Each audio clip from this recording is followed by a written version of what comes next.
Hello there and welcome on board your favorite program, the Hilltop Mansion, a program where we bring you up to date of events and happening from the office of the Akwa Ibom State Governor, his wife, and that of the Deputy Governor of the state. In this week's edition of the program, we have outlined of events and happenings within the period of time, all of which are packaged for your viewing delight. I am Kelvin Samuel, ready to pilot the affairs for the day. And if you're just joining us for the very first time, don't forget that Hilltop Mansion is a program designed by the Nigerian Television Authority, NTA, Channel 12 Uyo, to bring you up to date of events and happening from the government house under the Arise agenda. As usual, it's been a very busy period for the governor who can't wait to get things done for the benefit of the people of the state. In this week's edition of the program, we'll be bringing you up to date of the recent World meeting of the PDP and, of course, the Arise Food Security Program, which was flagged off recently in Hilltop Market, among other very recent events and programs from the Akwa Ibom State Government House. Just don't go away. Have you ever missed out on any events or activities of the governor, first lady, or the deputy governor of Akwa Ibom State? Worry no more. Hilltop Mansion got you covered. Hilltop Mansion is a program of the Nigerian Television Authority, NTA, Uyo, specifically designed to showcase the day-to-day activities of the Arise agenda. Tune in every Monday at 7:30 p.m. on Star Times, Channel 103, and our social media platforms on Facebook and YouTube to join us.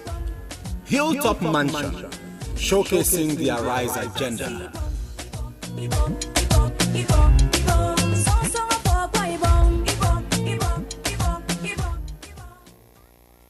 Welcome back and many thanks for staying tuned. And now let's begin the program today with the recently flagged off food security program of the Arise agenda, which took place in Hilltop Market and thereafter across the 31 local government areas of the state. Arise Food Security Program under the Akwa Ibom State Bulk Purchase Agency is a brainchild of Governor Mo Eno as a measure to ameliorate the sufferings of the people, especially the poor, who are finding it very difficult to feed due to the high cost of staple foods in the market. This is the turn of Itu and Uyo local government areas, coming at a time when most families are worried about what to eat. This Easter celebration, the people believe there couldn't have been a better time than now to kick off this life-touching project. Governor Nwai, flagging off the program, assures the people of his determination to turn things around for the good of all. He calls on the people to join hands with government to bring permanent solution to the incessant increase in the cost of food items by going back to the farm to ensure the state produce what it consumes. We cannot sleep until Akwa Ibom people witness price stability, and we must continue to do the research. We must continue to look at where we will intervene and help our people to have food. That's what government is all about. The food items so far captured in the program include gari, rice, and beans, all of which are measured in 5 kilograms. Good enough, in the course of the week, we were able to meet with the chairman of the Board Purchase Agency, Dr. Dan Akman, who will tell us more on the activities of the agency in recent time. The objective of the agency is not only to supply free food.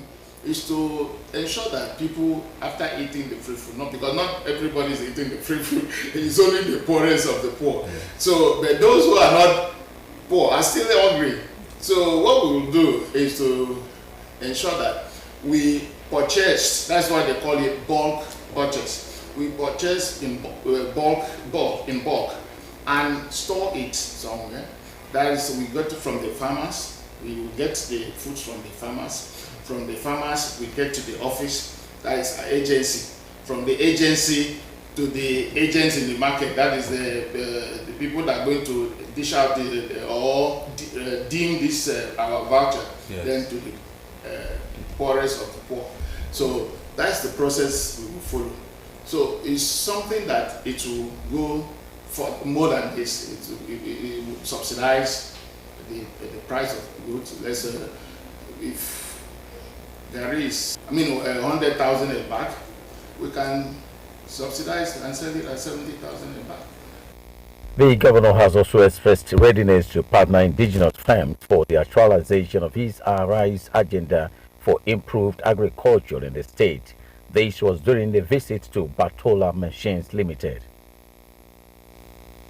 It is no longer news the fact that agricultural revolution is a critical component of the Arise agenda, and the governor, since assumption of office, has continued to make efforts towards the realization of food sufficiency in the state.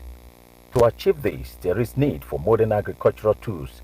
Hence, this visit to an indigenous agricultural machines manufacturer, where the governor, after inspection of the available machines, assured of state government's readiness to partner the firm for mechanized farming. And take, because as part of our agricultural revolution, we're setting up equipment leasing company that will help. We set up the company, the machines can be taken to support all of the farms in Akwa Ibom. According to the managing director of Betola Machines and Tools, his company is ready to partner the state government in training of youths to be able to service the machines across the local government areas of the state. We will train them on how to fabricate some machines, the manual machines. They are what we call walk behind machines. Those ones that are cheap, they can easily afford it, yes, but they don't need to be imported anymore. But our company intends to produce them and sell, and also train other people to produce them also. We are not going to be competitive with our people. At my age, last year I celebrated my 70th birthday. Don't you think that I'm looking for people, especially my people, to hand over to, so that will not be the end, you understand? So I want as many young people as possible to learn.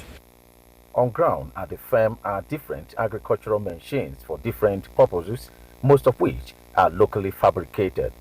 The Hilltop Mansion also captured the flag off of road in Uyo Senatorial District, especially that of the Ring Road 3 extension, which has received a lot of accolades from all sectors across the state. These road projects are part of the 18 economically viable roads to be constructed by the Umoenos administration across the state to stand it out as a state with best road network in the country. Having flagged up roads in Eket and Ikorekbene, this is a turn of Uyo Senatorial District, and these roads are at the heart of the stakeholders, as it will not only open up the areas but serve as connection to some major government investment, including low-cost housing estate, Dakada Skilled Acquisition Center, among others. Ring Road 3, from here, Idoro Road to Ikorekbene Road, is the completion of the master plan of Uyo. 87 years after the creation of Akwa Ibom State, it was becoming a cause that the state could not complete the necessary ring roads to expand the town for development. 37 years, in the midst of plenty, we did not have anything. The ring roads were not completed. It became more or less a cause. But today, God has brought you. This road has been here for the past 40 years. And today, you graciously award this road. Performing the flag off, Governor Eno restated his determination to extend life-touching projects across the state. He charges the people to cooperate with government by creating an atmosphere of peace under which development will thrive. By the grace of God, we'll come back here very soon to commission this road. In the last 2 months, we have mobilized for about 20. It was 18, we added 2 more. 20 economic roads across this state, and that's the first phase. We'll continue to do roads, we'll continue to do other projects, but let this first phase take off properly and let us see the progress. Our monitoring and evaluation team will continue to go around and see the progress of the roads. Let me warn very quickly that I will not hesitate to terminate any contract that is not optimally performed. The roads on completion will link the 6 local government areas in Oyo senatorial districts. The governor within the period also inspected the ongoing reclamation project at the Etibu-Madna axis, where the governor is determined to turn into tourist attraction. The reclamation of the erosion site has opened up the area, exposing some dangers caused by the erosion over the years, which has affected the correctional center. In an unscheduled inspection of the project, Governor Eno, having seen the dangers ahead, immediately approved the extension of the project scope to capture correctional center to avoid jailbreak. The worst part of it is that all this was covered by bush, so you wouldn't even know the extent. Because he told me he would deliver this in December for us to use. It's now not just a reclamation, it has become a tourism site. So you can see, you don't know the amount of joy I have that we're beginning to create. You can come from this mess and create a message. You know, that's the real joy for me. He commends the contractor for a good job well done, while reaffirming his resolve to work with the federal government led by President Bola Tinubu to enhance the development of the state. You can't fight the federal government. So that I can partner with them. And any governor that decides to do that, fight the federal government, is doing so at the peril of his people.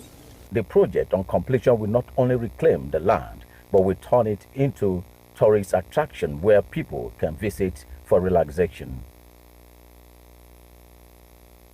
Thereafter, His Excellency was also a part of the World Meeting of the People's Democratic Party, which took place across the state. Speaking at his hometown, Ibiakwano Botin Ward 2, where he attended the statewide PDP World Meeting, Governor Eno explains that the meeting is to afford party leaders the opportunity for proper reception of numerous returnees who recently rejoined the party from across the state. You know, we had a very massive decamping the other day. So we wanted them to come to the world, let's receive them and assure them that we are prepared to work with them. He notes that Akwa Ibom is proudly a PDP state and the people are better for it. It's been a good outing.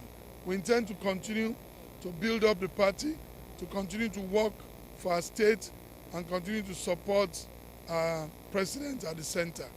Some close friends and political allies, including Paul Ekpo, Kenneth Okon, among others, accompanied the governor to the meeting. The Umoinos administration is also taking steps to actualize the Bomdeep Seaport project with the award of access road as well as provision of offices for the technical committee. Arising from a closed-door meeting with members of the Bomdeep Seaport Implementation Committee, Governor Eno took them to their new office at the 21 Smart Story building as part of measures to fast-track the actualization of the project. The governor, while handing over the office to the committee, reassures the state government's determination to bring the project to fruition for the enhancement of the state and nation's economy. We have awarded the contracts to open up the deep seaport, the roads. Today we looked at all other things that we must do, the city gates, the sales center, and then again, they didn't have a befitting office. We're all ready now, we're back, and you begin to see activities moving us towards the realization of the Bomdeep Seaport. The Chairman Technical Committee on the implementation of the Bomdeep Seaport, Mfonu Soro, while appreciating the governor for the new office accommodation, assures of the committee's readiness to serve the state with all their heart towards the accomplishment of the project. And we are all rejuvenated. We came, members of the committee, including some of our consultants, and I'm very, very excited that we now have something to report. As you know, Bomdeep Seaport is not for Akwa Ibom people. It's not just for Nigeria. We market it as a gateway to West and Central Africa, given the God-given location of Akwa Ibom State.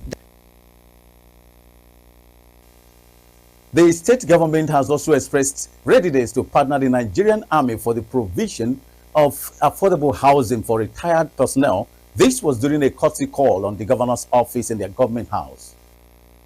In a speech, the Managing Director of Post Service Housing Development Limited, Major General J.D. O'Malley, explains that the scheme was established in 1996 to help alleviate the hardship experienced by personnel in securing decent housing after retirement. He notes that the company, which is now in 34 states across the nation, is saddled with the responsibility of providing houses or plots of land for soldiers on retirement, hence their visit to the state to seek partnership with the state government, especially in provision of lands. The scheme implemented the post-service housing directorate, which metamorphosed to becoming a limited liability company and incorporated as Post-Service Housing Development Limited.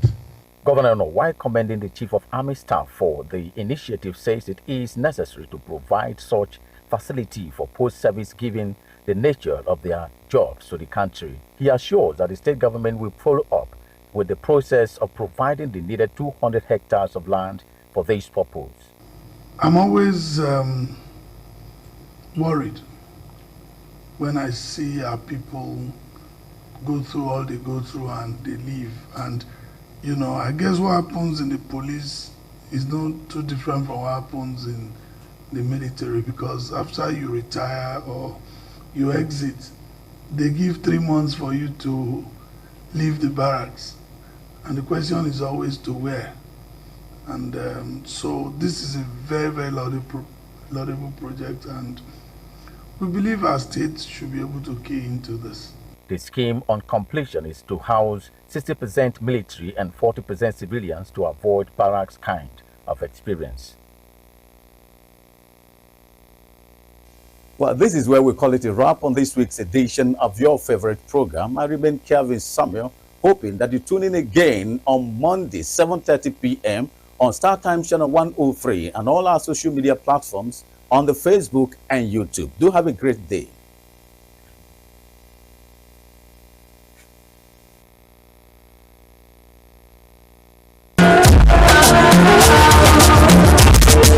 Aqua Basibo.